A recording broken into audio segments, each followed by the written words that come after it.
is that you are going through this moment. But sometimes we forget to know that Christ is on our boat.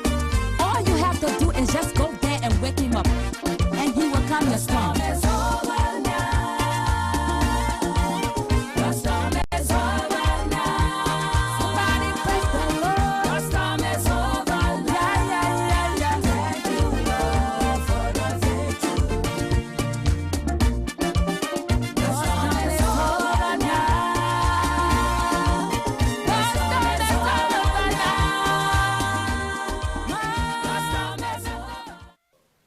Welcome back, everybody, with Truth on Air. I'm your host again. I'm Brenda Smith, and today in the studio we have a wonderful and powerful young man of God. His name is no other than Minister Chris Harris. So, how you doing today, Minister? I just want you to introduce yourself.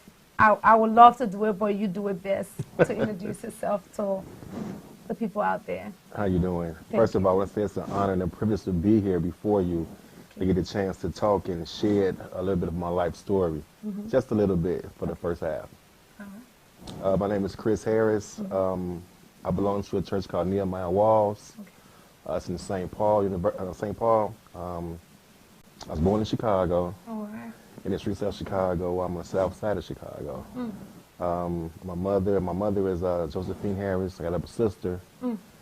And it wasn't easy. It wasn't easy growing up in Chicago due to the violence of the streets of Chicago whole. Yes. So with that came a lot of drama in my life that I let myself get involved in. Yes. What's the name of your pastor for your church that you just mentioned? Her name is Alethea Curtis. Okay. What time? No, Cheney. I'm sorry, she just got married, so it's Cheney now. Oh, her name changed. Okay. Yeah. So what time do your service start? Just for the audience out Starts at there. 10 o'clock. Oh, okay. Well, I just want to say it's an honor to have you here again. Thank and you. as I read your story, like you came from the street of Chicago, and I did my research, and I couldn't believe that a young guy like you would leave from that place in your life and be who you are today. Like, I learned that 92% of young men right now in Chicago don't have a job. They are unemployed. And I was like, wow, what a high number. And then I did my research again. I found out that 500 homicide among black men every year, just 2013. So just listening to your story and just doing my research, it was just it just messed with my head a little to see that you came from that story, you came from that ghetto, you came from that. And I just want you to tell our people out there what's the difference between you and a young black man sitting in Chicago right now that went through all that struggle, and now today you're a minister. I just want you to tell more about your story to our audience. Well, like I was saying, I started out, come from a good family, first of all. I seen my mother and father work on a consistent basis from check to check. But although I don't go to school or out to play, I seen the other guys in the neighborhood that was hanging out that had money. Wow. Nice cars, nice women, like just having the fun things of life, the good things of life. So I decided I want that. And sometimes a lot of young black men choose the same path. Yes. You know, so you might try to get a job, and then when you see the check, and you be like, "What is this?" I see him making $400 or $500 a day, and I'm making $200 in 2 weeks, and it doesn't weigh out. Especially when you have your mindset of the things of today that they have, the Michael Jordan gym shoes and the Coogee this and the name brand this and the name brand that, the designer stuff. So therefore, we want instant gratification. So we choose to make wrong decisions to get the things that we want. Yes. Or to take care of family or whatever it may be. You might have a man that's in the home and he can't provide for his kid. So if he can't get a job and he can't eat, can't support his kid, what is he gonna do? Is he gonna starve or he gonna make something happen? Oh wow. So wow. That's very interesting. So you try to say based on where you were brought up and the situation in that neighborhood make a lot of young black men, a lot of men to do what they're doing back in Chicago? Is that what you're trying to say? Yeah, that's what I'm saying. Okay. And getting involved in gangs is another big thing in Chicago. Yes. because either they're going to be with this gang to survive or they're going to be against us. So a lot of times you have a lot of drug territory where gangs fight over territories to sell drugs to make money. So therefore, that's when it comes with a lot of corruption comes on, when they start doing the innocent, senseless killings over drug territory. Wow. A lot of women and kids lost their life for that. But then a lot of young men, I got a lot of friends from Chicago too, and they always say, Brenda, the police make us to be this way, the society make us to be this way. Today, America, the slavery make us to be this way. They look at us and judge us for the color of our skin. They look at us and just fear and just the way we look, just because we wear a hoodie or just because we put on a how you call that thing, a bandana. Just because we do that, society judge us. So society is the one that make us who we are today. Is that a truth saying to that? I mean, it has its true and it don't. Okay. Because at the end of the day, we make our own decisions. Yes. Okay, so if I choose to wear that bandana, then or my hat turned and cocked to the side, I have to be allowed to be able to say what's coming with that. You know, so a lot of times the police do be enemies in our neighborhoods because that's just how it's feeling, how it is.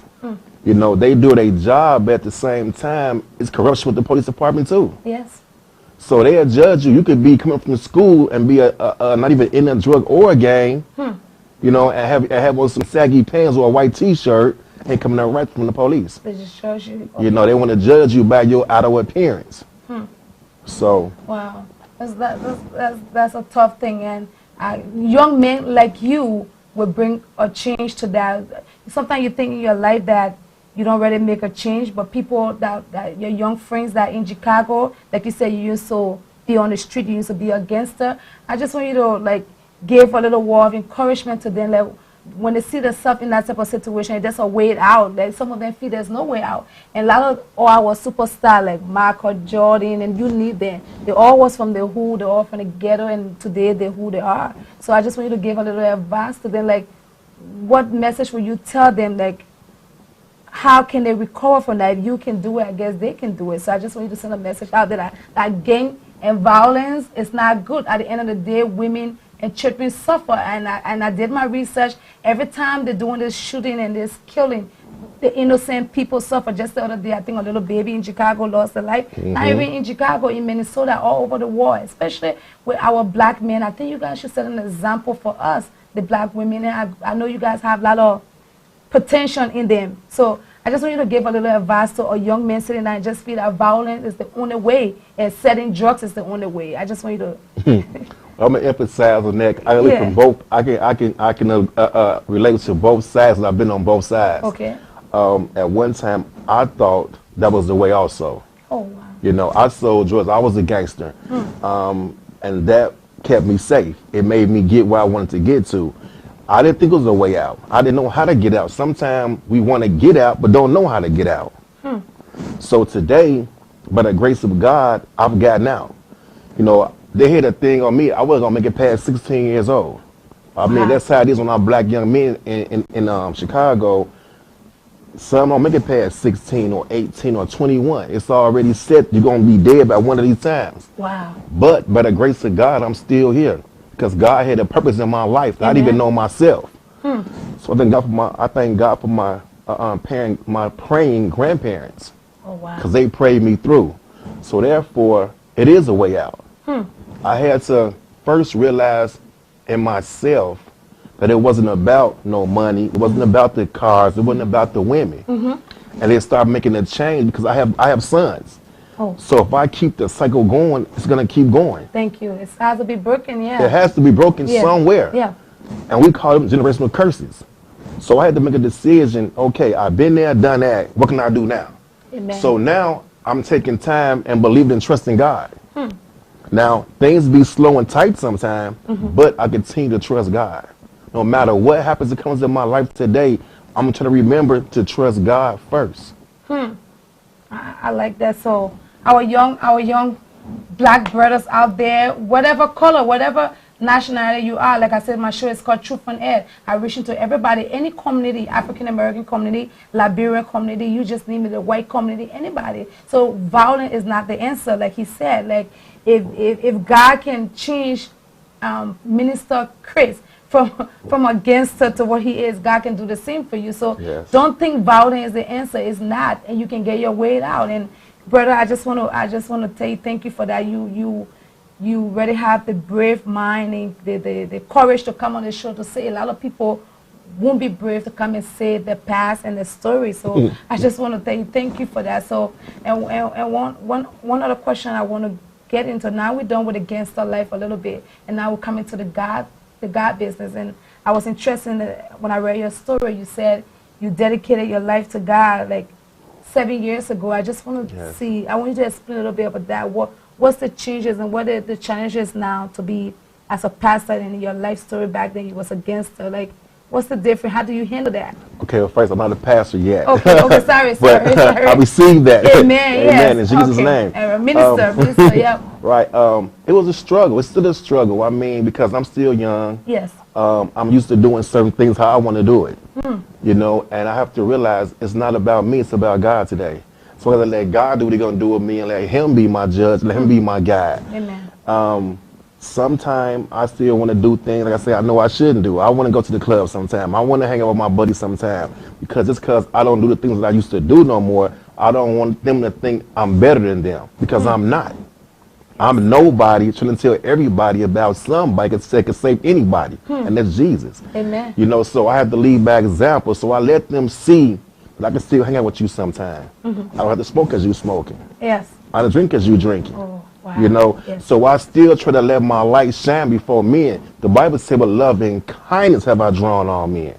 So today I just try to have the love in my heart that Jesus had to draw my buddies to come do what I do. Thank you. So them doing, I go do what they used to do, or what they still doing, what I used to do. Wow, I like that. This is just a confirmation. I just met a young lady today. She told me the same thing. Don't let your past pretty much define who you are, but then yes, still you should set an example high. Your story should be high, that people will see it and like, okay, she's right here. She's not going down. She's in the middle and she can shoot for the top. And I just want to tell her thank you for that. I love that, brother, that we shouldn't limit ourselves from our friends, that because they go to club and we feel like we're changing nowadays. We don't want to hang out with them, or we don't want to do the things they do. We can still do the things they do and encourage them to come to Christ. We should still hang out with them. We still invite them into God's presence, invite them to church, and they will see our lifestyle and they can follow us. So I really admire that about you. So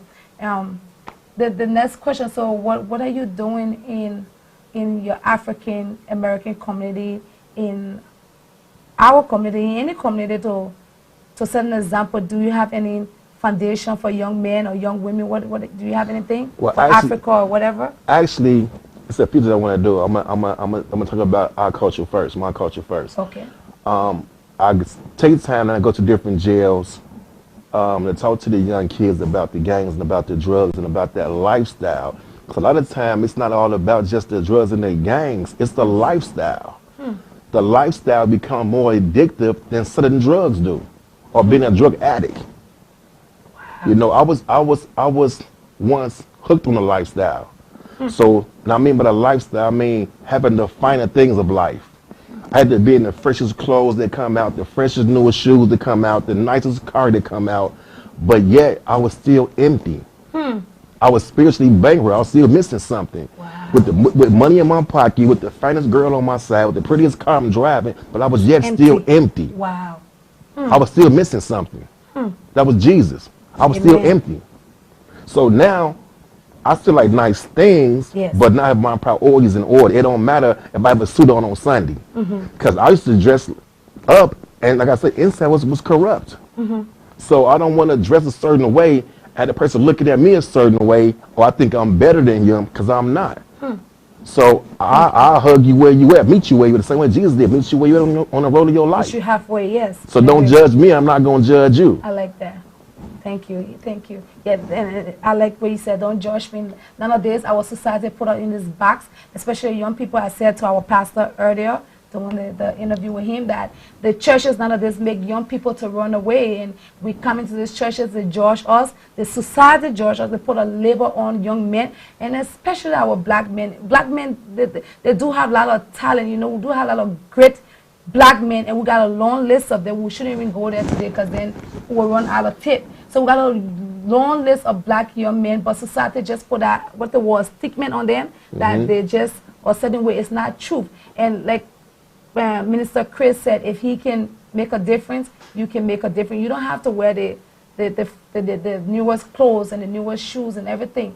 You're gonna still be empty if you don't know Christ. So Amen. yes, to be honest, I think I should give you a chance to just explain your life a little bit more. I think your story is so touching. There'll be a part 2 to the story about him, but I want him to go and explain his life. I think I cut you off a little bit, but I just want you to tell me more about your life story again. So just go ahead and explain it a little bit more. I mean, I got involved in drugs and gangs at a young age. You know, so like I say, to hang around, have that false image of being this tough guy, or having guys behind me that's tough. You know, so it's a false image that the enemy set for our young people to get caught up in. So his mission is to kill, steal, and destroy. He don't care how you do it. If he can kill you or steal your mind and your joy, your peace, he got you. Yeah. You know, so that's what he came to do, kill, steal, and destroy. Yes. So I started selling drugs to get some money, to take care of what I need to take care of, but not knowing all the time I'm still killing my people. I might not sell to a pregnant girl or an older person or my sister or my brother, but yet and still I sell to my neighbor. He's still my brother or my mother too, from a different mother, or a different brother from a different mother, because he's still who I am. So a lot of times we use the enemy have us distorted thinking, oh, I'm a gangster. Then when I came into Christ, somebody told me we was made in the image of Christ. Yes. So I think about it. If I made the image of Christ, he wasn't no gangster. He wasn't no drug dealer. That's not who I am. That's what I do. So when I started realizing that, it gave me some hope. I like that hope. It gave me hope. Yes. That, wait a minute, something is not right here. You know, so in the process, I made the conscious decision to start making a change because it wasn't feeling comfortable with me anymore. It wasn't fun no more. You know, so now I go to school to be a drug counselor. Oh, wow. From a drug dealer to a drug counselor. Amen. From a gangster to God's disciple. Thank you. Oh, wow. Go ahead. I should cut you off. Sorry about that. Yeah, wow. It's just touching. I just admire you so much. You've been coming to our church, Dominion Praise, lately. It's an honor. It's an honor to have you in our church. Like you making a difference in that ministry, and I say God bless you for that. So just go ahead and explain yourself what you were saying. Right. I mean, I have to emphasize a little bit also about you asked what I want to do as far as the Liberian community. Yes.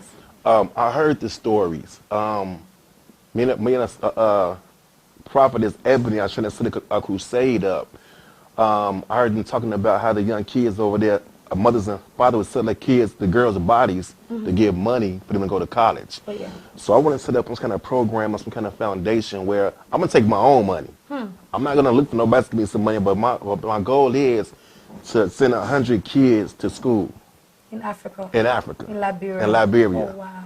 You know, so I want to get a chance to go over here and walk in and talk and see these kids and shake their hands, and also visit the motherland. You know, so we get caught up in these, you know, saying from here to there, but the enemy wants us to stay divided. He wanted us to stay divided within race, sex, religion, gangs, drugs. And we all want. And we all are one.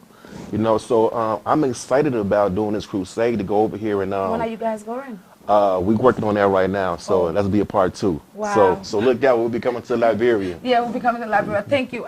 I'm so touched because I was one of those young girls coming from Liberia, and it's such an honor to hear you say that you're going to Liberia to do that. I was just there 2 months ago, and you're right. That's exactly what is happening in our community back in Africa. The poverty rate is high. Our government, most of our government is corrupt. They're just about themselves, not for our children, not for our young girls, and not for our mothers. You see a lot of worse things. And I will be on that trip with you guys, and I will be there, and I will introduce my country to you. It's a nice country, but a lot of corruption. And our kids, our young girls, they have to sleep with men just to pay their college tuition.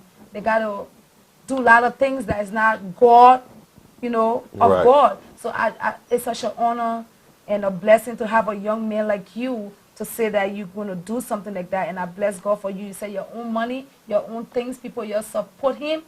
Black African-American community support your brother on this trip. Everywhere, the Liberian community, everywhere support Brother Chris on this trip. God will bless you for that. Amen. I just want to tell you thank you for that. So, like I said earlier, my show is called Truth on Air. Is there any truth? I know there's a part 2 to your story, but there's any truth that you would like for the TV land to hear about you today, your family and friends that are watching? Well, everything I said has been the truth. I only know how to be truthful and be real today. I don't put on a mask to be this way, this day to tomorrow. I'm going to be the same way today and tomorrow. Yeah. I'm going to smile today and tomorrow, but I just want to encourage anybody that's out there, before they make a wrong decision, to pick up a gun or pick up some drugs for a fast, instant gratification to get some money, there is a way out. Thank There you. is hope. Trust God. Don't trust in money. Don't trust in that gun. Don't trust in anything except God, and God will bring you through. Oh. I'm a living example from that. I'm trusting God today. A living testimony. So people, you'll hear it with Minister Chris, that hope for young black men, hope for everybody is coming out there for you guys. You don't give up in life. Violence is not the answer. No. So black men, you guys should set an example for your mother, for your friend, for your family. You guys should set an example to society. Society have you guys in a box. They look at you guys as a statistic. There will be no more statistic again. Starting from 2014, we're going on a higher level. We're coming in all community. We're going to make a difference. There will be no more statistic on the black race, on anybody. We should move that from our name. Like me, I used to be out there having fun, but I refuse. Like a lady I met today told me, I refuse to be in that statistic. I refuse to be defined as my past. Amen. Now I'm a new Brenda. The old me has passed away. So there we go. There you have it, Brother Chris. I say it's an honor. You see him, he was an old gangster or whatever in Chicago, and now God can change him, brother and sister. If God can change this brother, God can change you. If God can change somebody from the street, you guys know about gangster. When I say gangster, he was. We don't even want to go into part 2, but you will see it. Just watch out for the part 2. If God can change a gangster, God can do it for you. So black men, watch out for us. See you soon. Truth on Air with Brenda Smith. Minister, I say it's an honor to have you here. So thank you, and we'll have a part 2 to this story. Watch out for us. See you later. Thank you.